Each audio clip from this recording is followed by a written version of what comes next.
नमस्कार दोस्तों, कतीजा maths and English पाठशाला में आपका स्वागत है।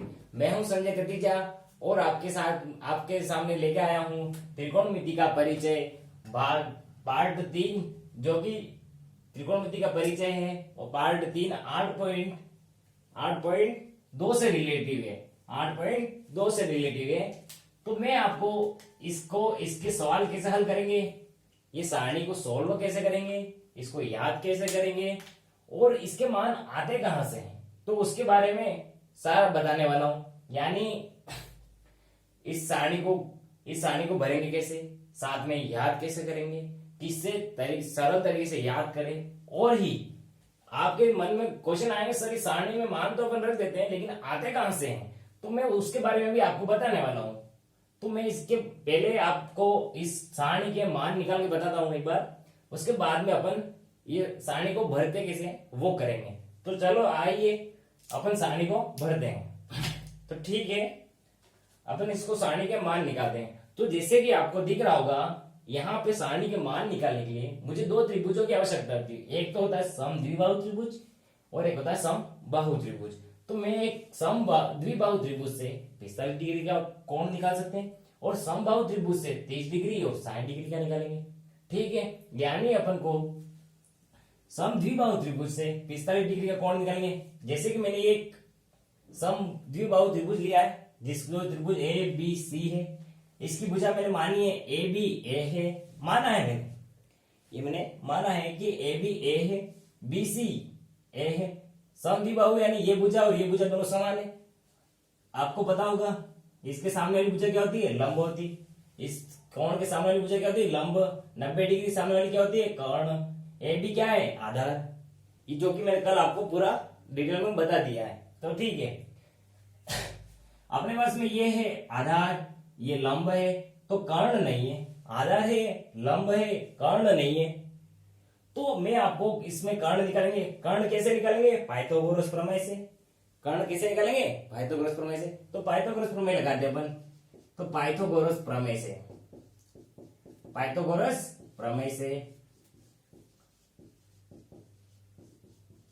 अच्छा, पाइथागोरस प्रमेय क्या होती है, कर्ण स्क्वायर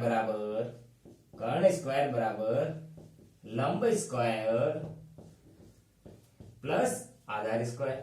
ये अपने पास में पाइथागोरस प्रमेय होती है।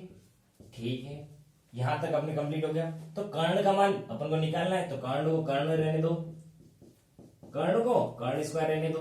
ठीक है, लंब कितना है, ए है। लंब कितना है, ए, यानी ए का स्क्वायर प्लस आधार कितना है, आधार भी ए है, यानी ए का स्क्वायर।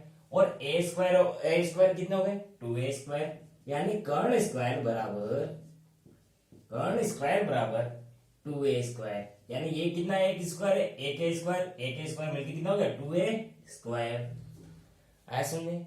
ठीक है, यहां से स्क्वायर हटता है, यहाँ पे क्या लगता है, अंडर रूट। कल मैंने आपको बताया था कि यहां से स्क्वायर हटता है, यहाँ पे अंडर रूट आता है, यानी अंडर रूट 2a स्क्वायर हो जाएगा।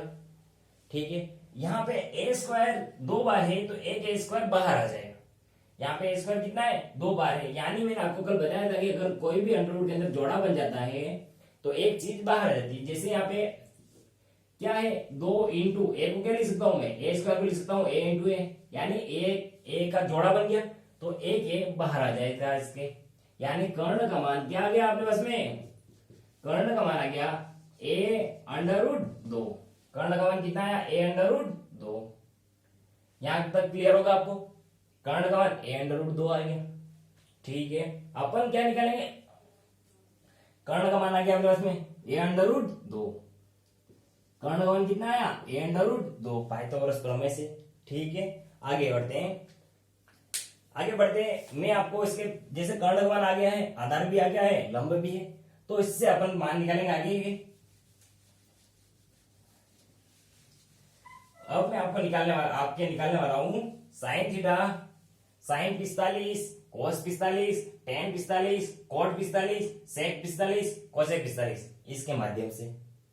ठीक है, तो यहाँ पे साइन 45 कितना, साइन 45 डिग्री। अच्छा, साइन 45 डिग्री, तो साइन थीटा होता क्या है, साइन थीटा क्या होता है, लंब बटा कर्ण। लंब बटा कर्ण। अच्छा लंब का मान कितना है यहाँ पे ए, लंब का मान कितना है ए, कर्ण का मान कितना है ए अंडर रूट दो, ए अंडर रूट दो, ए से कट गया, आया क्या एक बटा अंडर रूट दो, एक बटा अंडर रूट दो, यानी साइन 45 का मान कितना होता है एक बटा अंडर रूट दो।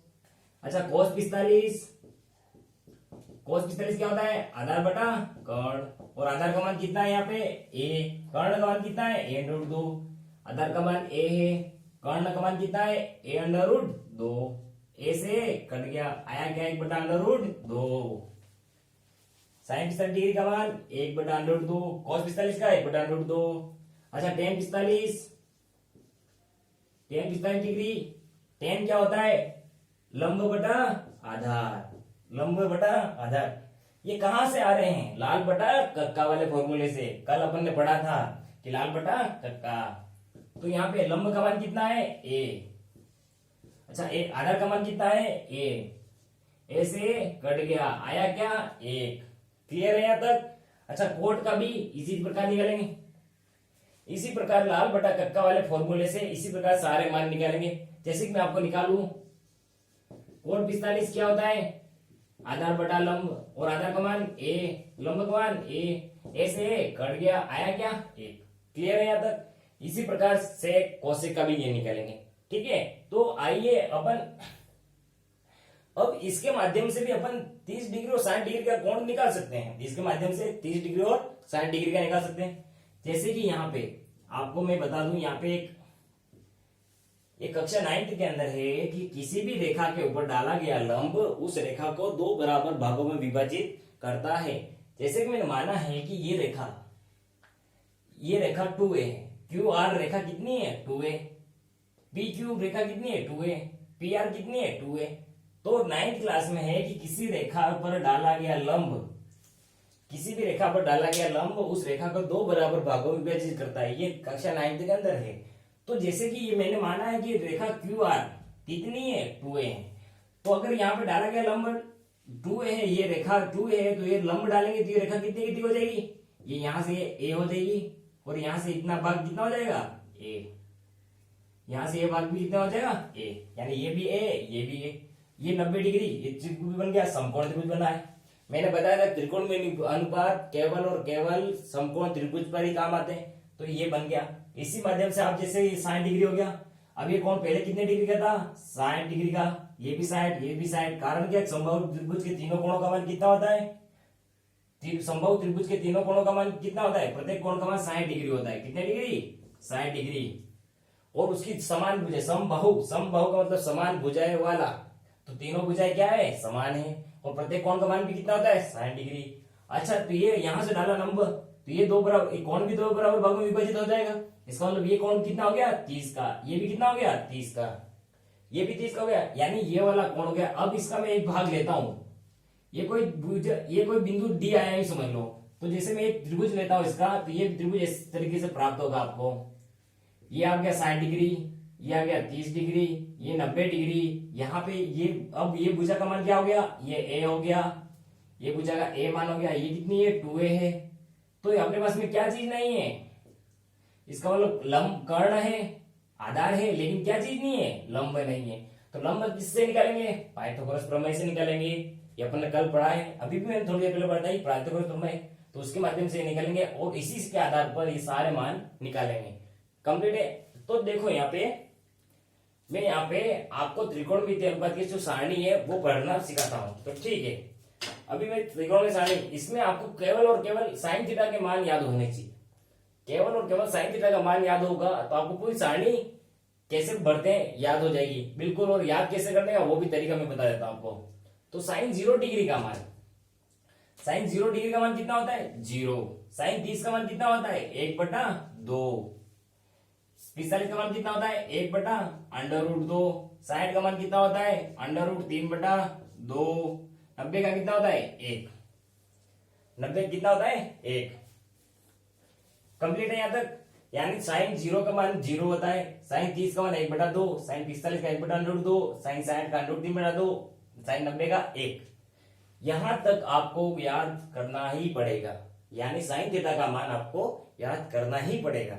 इसके अलावा कोई इलाज नहीं है इस सारणी को भरने का। यह तो आपको याद करना ही पड़ेगा। ठीक है, अच्छा आगे। अब जब cos थीटा का मान निकाला, अब जस्ट उल्टा कर दो, यानी जो 90 का मान होगा वो 0 का होगा, जो 60 का होगा वो 30 का होगा, और 45 का तो वही रहेगा, यानी जस्ट उल्टा हो जाएगा। जो 90 का होगा वो 0 का, ऐसे। तो cos में जस्ट उल्टा, तो साइन 90 का मान कितना है 1, तो वो cos 0 का हो जाएगा। अच्छा जस्ट उल्टा, यहाँ पे कितना आ जाएगा √3/2। साइन 45 का मान, cos 45 का 1/√2। 30 का मान कितना है 1/2। 0 का कितना है 0। क्लियर है यहां तक। अभी क्या होता है tan थीटा, आपको tan थीटा क्या होता है, tan थीटा होता है अपने पास में sin theta upon cos theta होता है। sin theta upon cos theta, tan theta का मान sin theta upon cos theta, यानी sin थीटा के जो भी मान है उनमें किसका भाग देंगे cos थीटा का। sin थीटा में किसका भाग देंगे cos थीटा का। तो ये tan थीटा का मान है, यानी 0 में 1 का भाग दिया, कितना आया 0। किसी भी संख्या में 1 का 0, किसी भी संख्या में 0 का भाग देंगे, 0 में किसी भी संख्या का भाग दो 0 ही आएगा। तो 1/2 में √3/2 का भाग देना है। 1/2 में √3/2 का भाग देना है। तो ऊपर वाले को ऐसे ही रखो, नीचे वाले घुमा दो। इसमें इसका भाग देंगे तो इसको ऐसे ही रखने देना, इसको कोई प्रॉब्लम नहीं करनी है। इसको ऐसे रहने, नीचे वाले घुमा देते अपन। तो नीचे वाले घुमाएंगे, जैसे ही घुमाया तो 2 से 2 कट जाएगा, आएगा क्या 1/√2, 1/√2, सॉरी 1/√3। ठीक है, इसको भी ऐसे करेंगे, ऊपर वाले को करेंगे तो √2 से √2 कट जाएगा, 1 से 1, तो आएगा क्या यहाँ पे कुल मिला के 1। इसमें भी ऊपर वाले को ऐसे को नीचे वाले घुमाएंगे तो आएगा क्या यहाँ पे √3। एक में किसी भी संख्या में 0 का भाग दें तो क्या आता है अनंत, इंफिनिटी कहते हैं जिसको, अनंत कहते हैं, या फिर अपरिभाषित जिसको परिभाषित नहीं कर सकते हैं। दूसरा मैंने बताया था कि tan थीटा में अब यहाँ पे जस्ट उल्टा करते जाना है, यानी tan थीटा का उल्टा कौन होता है cot थीटा। tan थीटा का उल्टा कौन होता है cot थीटा। तो 0 का उल्टा क्या हो जाएगा अपरिभाषित, 0 का उल्टा कौन अपरिभाषित। 1/√3 का उल्टा क्या हो जाएगा √3, 1 का उल्टा 1, √3 का उल्टा 1/√3, अपरिभाषित का उल्टा 0।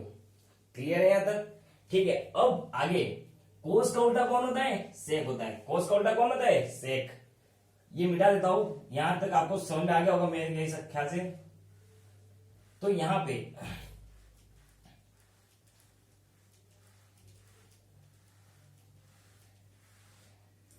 अच्छा ठीक है यहां तक। अभी जैसे कि कोस के उल्टे कौन होते हैं सेक, तो 1 का उल्टा क्या होता है 1 का उल्टा 1 ही होता है। ठीक है, अच्छा 1/3/2 का उल्टा क्या हो जाएगा, इसका उल्टा यानी 2/√3, इसका उल्टा √2, 1/2 का उल्टा 2, और 0 का उल्टा क्या होता है अनंत। अभी बताया मैंने कि अच्छा साइन का उल्टा किसका मान होगा कोसेक का। साइन किसका उल्टा, साइन का उल्टा कौन होता है कोसेक। तो साइन का उल्टा, साइन के 0 का मान यानी अनंत। 1/2 का उल्टा क्या हो जाएगा 2, √3/2 का क्या हो जाएगा √2, √3/2 का उल्टा क्या हो जाएगा 2/√3, और 1 का उल्टा क्या होता है 1। तो मैं आशा करता हूं कि आपको ये सारणी भरना आ गई होगी। कैसे भरते हैं, तो यहाँ पे जैसे कि साइन 0 का मान कितना होगा 0, 30 का मान 1/2, 45 का 1/2, 60 का √3/2, 90 का 1। ये मान तो आपको याद करना ही पड़ेगा, इसके माध्यम से सारे मान निकाल सकते हैं, लेकिन एक मान तो आपको याद करना ही पड़ेगा। ठीक है, आगे बढ़ते हैं अपन एक कोई सवाल के बारे में। आगे अपन एक सवाल के बारे में बात करते हैं कि इसके यूज कैसे करें। ये जो सारणी के मान रख दिए हैं तो इनका उपयोग कैसे करें, या फिर इसको सवाल सॉल्व करने के अंदर काम में कैसे लें। तो ठीक है, इसके माध्यम से अपन सवाल करते हैं। तो यहां पे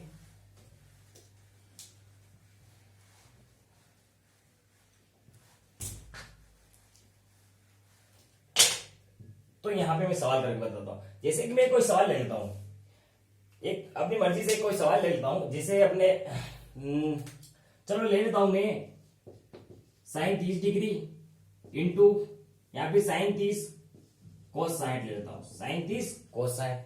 चलो इसका सवाल का हल करते हैं, यानी इसका मान क्या आएगा ये निकाल दें। तो आपको पता होना चाहिए यहाँ सारणी के माध्यम से साइन 30 का मान कितना होता है, साइन 30 का मान कितना है 1/2। ठीक है, 1/2। कोस 60 का मान कितना है, कोस 60 का मान कितना है 1/2। इसका मतलब इसका मान कितना होगा, 1 का गुणा 1 में किया कितना आया 1, 2 का गुणा 2 में किया कितना आया 4, यानी इसका आंसर कितना होगा 1/4। क्लियर है, यहां तक क्लियर है। आगे एक और सवाल लेता हूं मैं, क्वेश्चन ये हो गया 2। जैसे कि कोई एक सवाल लेते हैं, sin 60 cos 30 plus cos 45 sin 45, इसका मान कितना होगा। तो देखो इसमें sin 60 का मान कितना होता है, मैंने बताया अभी sin 60 का मान कितना है √3/2। cos 30 का मान कितना है √3/2 प्लस cos 45 का मान कितना है, cos 45 का मान कितना है 1/√2 इंटू cos sin 45 का मान कितना है 1/√2। क्लियर है यहां तक। अच्छा, √3 इंटू √3, अगर 2 अंडर रूट का संख्या होती है, यानी √3 इंटू √3, इसका मतलब √3 का स्क्वायर। ओके, जैसे भी कहीं पे भी स्क्वायर होता है, किसी भी संख्या के अंदर सेम स्क्वायर हो जाता है तो एक संख्या बाहर आ जाती है, मैंने बताया अभी, तो ये आ जाएगा 3 बाहर आ जाएगा, ऐसा समझ में, ठीक है। यानी √3 इंटू √3, तो इसका क्या हो जाएगा 3, 2 दूनी 4 प्लस ये कितना हो गया 1/2, ये भी √2 इंटू √2 1/2। अच्छा, इन दोनों का LCM कितना आएगा 4, 4 में भाग दिया, 4 में किसका भाग गया 4 का भाग गया 1, 1 का गुणा 3 में क्या कितना आया 3, 4 में 2 का भाग दिया कितना है 2, 2 का गुणा 1 में 2, और 3 और 2 कितने हो गए 5, 5/4, यानी इसका आंसर कितना आएगा 5/4। क्लियर है यहां तक, ठीक है। तो यहां तो इसी प्रकार आप ये त्रिकोणमिति जो सारणी है, इसी प्रकार अन्य सवालों के अंदर भी आप काम में ले सकते हो। ठीक है, धन्यवाद। अगर आपको मेरे द्वारा पढ़ाया गया ये जो कंटेंट है अगर समझ में आता है आपको, तो इसमें आप मेरे को प्रोत्साहित करने के लिए अधिक से अधिक लाइक करें, शेयर करें और दोस्तों के साथ साझा करें। धन्यवाद, शुक्रिया दोस्तों।